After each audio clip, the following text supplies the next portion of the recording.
ये कहानी है पनामा के जंगलों की। जो जंगल पता नहीं कितने इंसानों को खा गया।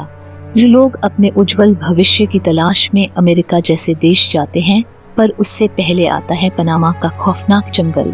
अगर उस जंगल को कोई पार कर गया तो ठीक, नहीं तो मिलती है मौत। दोस्तों, वीडियो शुरू करने से पहले अगर आप हमारे चैनल पर नए हैं तो चैनल को सब्सक्राइब करें और बेल आइकन को भी दबा दें।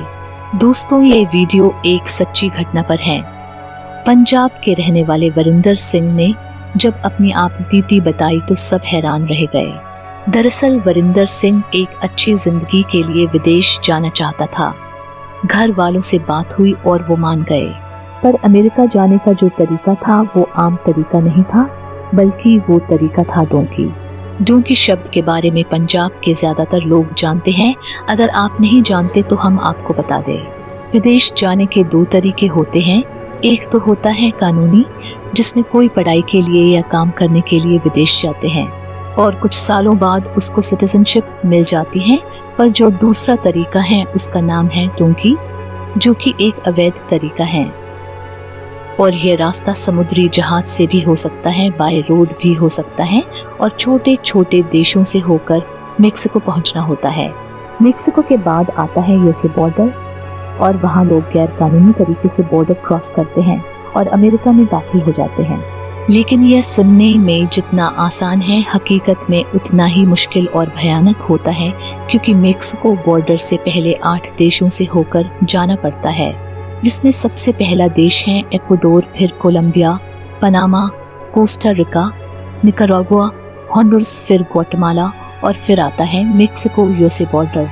लेकिन इससे पहले जो रास्ता है उसमें से सबसे खतरनाक है कोलंबिया और पनामा के बीच पनामा के जंगल। वरिंदर बताते हैं कि पनामा के जंगल तकरीबन 100 किलोमीटर तक फैले हुए हैं, जिनको पार करने में 6 से 7 दिन लग जाते हैं।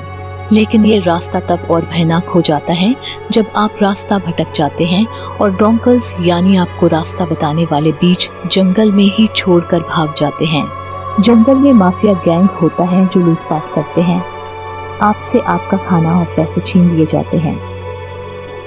और अगर बदकिस्मती से कोई लड़की उनके हाथ लग गई तो वो लोग लड़की की इज्जत तक लूट लेते हैं और जो कोई विरोध करता है उसको मौत के घाट उतार देते हैं। वरिंदर ने कहा, जंगल में उसने कई लोगों की लाशें देखी, जिनका या तो कत्ल कर दिया गया था या वो लाशें उन लोगों की थी जो रास्ता भटक गए थे और भूख और प्यास से ही मर गए। कुछ लाशें ताज़ा थी तो कुछ नरकंकाल का रूप ले चुकी थी। हालात ऐसे थे कि चलते चलते अगर कोई थक जाता तो आराम भी नहीं कर पाता था, क्योंकि आराम करना मतलब अपने साथियों से बिछड़ना और जंगल में अकेले रहना मतलब मौत को दावत देना। धीरे धीरे वरिंदर और साथियों ने जंगल को पार किया और Costa Rica, Nicaragua, Honduras, Guatemala जैसे देशों से होते हुए मेक्सिको पहुंच गए। वरिंदर मेक्सिको तो सही सलामत पहुंच गया, लेकिन उसके बाद उसे यूएसए बॉर्डर पार करते हुए उसे अमेरिकन पुलिस द्वारा पकड़ लिया गया। उसे जेल भेजा गया और उसे अमेरिका पुलिस के द्वारा टॉर्चर किया गया, जहां पर उसे 2 दिन के लिए बिना कपड़ों के फुले सी रूम में रखा गया। वरिंदर पर केस चला और उसको अमेरिका में गैर कानूनी तरीके से घुसने के लिए 8 महीने की जेल हुई और 8 महीने बाद उसे इंडिया वापस डिपोर्ट कर दिया गया। वरिंदर आज सब कुछ गवाकर अपने गांव बैठा है। दिनों में उसने एजेंट को 15 लाख रुपए दिए थे, पर वो कहता है कि किस्मत से उसकी जान बच गई। यही उसके लिए सब कुछ है। अक्सर हम अपने अच्छे भविष्य के लिए ऐसे कदम उठा लेते हैं जिसके कारण हमें जिंदगी भर पछताना पड़ सकता है।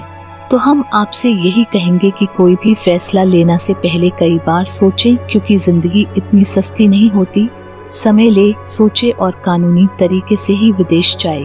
वरिंदर की किस्मत ने तो उसका साथ दे दिया और वो जिंदा लौट आया, पर पनामा के जंगल में वो लाशें भी थी जो वरिंदर ने अपनी आंखों से देखी थी। अगर ये वीडियो आपको अच्छी लगी हो तो वीडियो को शेयर करें और चैनल को सब्सक्राइब करना ना भूलें। धन्यवाद।